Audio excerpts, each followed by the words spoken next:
سلامونه، وخت مو پخیر.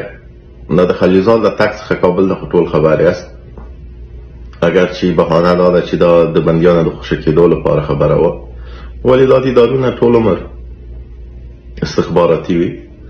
نو په دې کې شاید دوه هدف وي. لومړی هدف دا و چې د امریکې د استخباراتو او د امریکې د ادارې پیام طالبان ته ورسول.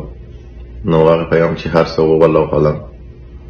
دوهم خبره دا ده چې امریکایان ټولو ته دا واضح کوي که چیرې طالبان زموږ خبره ومني او زموږ پر نقش قدم تګ وکړي، نو په رسمیت هم ورسره پیژنو، ډیپلوماتیک اړیکې به هم ورسره پالو، پیسې به هم ورکوو او د همسایګانو پر ضد به استفاده کوو. هم د افغانستان د همسایګانو پر ضد مشخصا ایران. او دا خبره معقوله خبرم ده، ځکه چې طالبان خو د استخباراتو په زور راوستل سو د امریکې په کابل کې چې دیوالونه باندې چې د امریکایانو پر ضد شعارونه و د خلیلزاد له ورتګ سره هغه ټول پاک سول. نه نور جهاد پاتې دی، نه قرآن پاتې دی، نه حدیث شته، نه شهادتونه شته، ځکه چې دا ټول درواغ دی. زه دا نه وایم چې موږ ډېر آزاد خلک وو، جمهوریت هم د امریکایانو لخوا راوستل سو، په دې کې شک نشته. زموږ خوبي وایاست یا بدي وایاست دا و چې موږ حداقل امریکایانو ته پارتنران ویل، ستراتیژیک پیمان مو ورسره درلودل، امنیتي قرارداد مو ورسره امضا کړی و، موږ دیموکراسي غوښتل په وطن کې. نو زموږ خبره معلومه وه، ولې طالبان منافقت کوي. دوی د امریکایانو لخوا راوستل سو، د دوی د استخباراتو خلک دي. د خلیلزاد خبره چې د امریکا استخبارات له طالبانو راضي او خوشحاله دي، او دا رښتیا دی. نو بیا راځي وایي چې جهاد د صاحب دین ده او دا ټول درواغ دی. خلک نور مخه ته باسي، دا منافقت باید پای ته ورسیږي.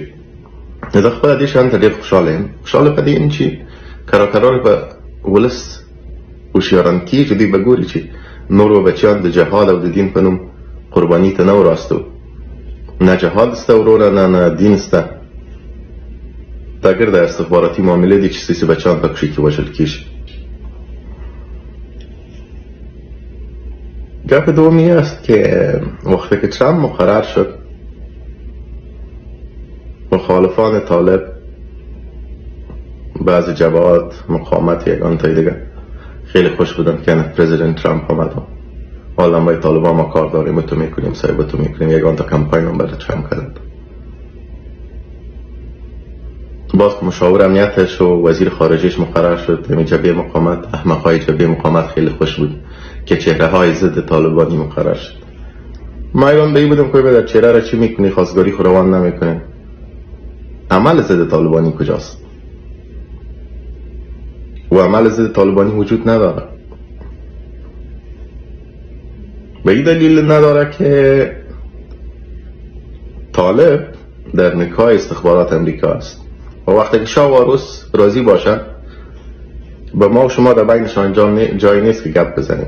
اونا از یکی دیگر راضی هستن. خلیلزاد گفت که استخبارات امریکا از طالب راضی است و یک حقیقت است. جالب نیست و شما که با آمدن ترامپ هزارها سفید پوست داخل امریکا، هزارهای سوی داخل امریکا، امریکایی بیکار میشه. ترامپ میگه که باید من مصارف کم کنم، اما به طالب بازم پول روان میشه. چی برتری داره طالب که حتی از امریکایی کدام به ترامپ مهم است؟ پشتی گپای ناقش نگریم که اگان وقت میگه که مسئله را میگیرم یا گپای کمپاینی و تبلیغاتی است. در امریکا امی ادارات سه حرفک است، امی سه حروف که داره، CIA، FBI، بعضی ادارات دیگهش. گپ اصلی را اینا میزنن و اینا با طالبا همکار هستن، طالبا با اینا همکار است. هر پروژه‌ای که است من نمیفهمم، ولی در این پروژه اینا شریک هستن. 3-4 روز پیش مشاور امنیت ملی ترامپ با رئیس FBI یک دیدار داشت و دو دیدار کتاب بچه احمد شاه مسعود در دستش بود. دیگه رفیقای مقاومتی ما در کالا جایی نمی شدن که این اولا در دیدار با رئیس FBI مشاور ترامپ، مشاور امنیتش کتاب بچه احمد مسعود در دست داشت. نتیجه او کتابو شد که من دیروز سراجالدین افغانی از لیست FBI برآمد. یک دفعه دیگه با این کتاب اگه دیدار کنه شاید به افغانی جایزه نوبل بدم. من کیره میگم که شما اطفال هستین،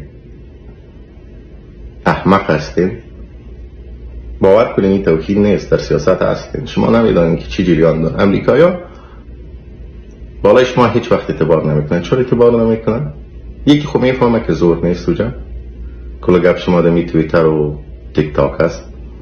دوم، امریکایا دوست ندارن با کسای کار کنن که دبل ایجنت باشن یا تریپل ایجنت باشن. این به این معنی که شما هم جاسوس ایران باشین، در اوج تغذیه شده باشین، کلان شده باشین، با قاسم سلیمانی رابطه داشته باشین، اون رکاکا بودین، در اوج عالم در ایران شما دفتر داشته باشین.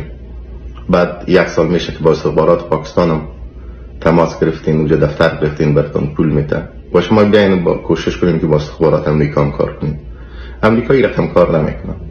امریکا دوست نداره با جاسوسای 2 دسته و دست 2 و دست 3 کار. امریکا میخواد که دست 1 با جاسوسا کار کنه. مثلا من امریکا طالب کار کنه.